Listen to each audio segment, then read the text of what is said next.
Hi, I'm Jen Laviano.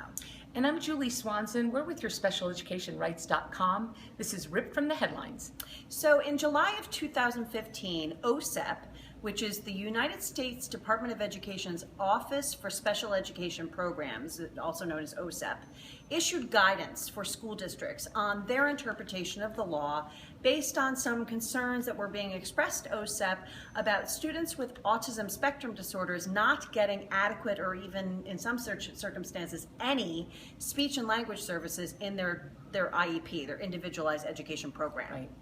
And so we're rather excited about this guidance because we think it can be a very great tool for you if you're a parent of a child who has an autism spectrum disorder to bring to your IEP team meeting if you believe that your child isn't receiving appropriate speech and language services. So it's anytime guidance comes out from OSEP, we just really want parents to know about it because it can be very powerful to bring it to the IEP team and say, well, you know, here's what I'm concerned. Well, and here's what our United States government's position is on this. Absolutely, because OSEP, well, guidance from OSEP isn't the law, it's the federal government's interpretation of the law, and that's very powerful to share with your IEP team. And so what OSEP is saying in this July 2015 memo is that just as with every other aspect of the IDEA, when a school district sets about to program for a child, the student must be evaluated in all suspected areas of disability, and that includes communication.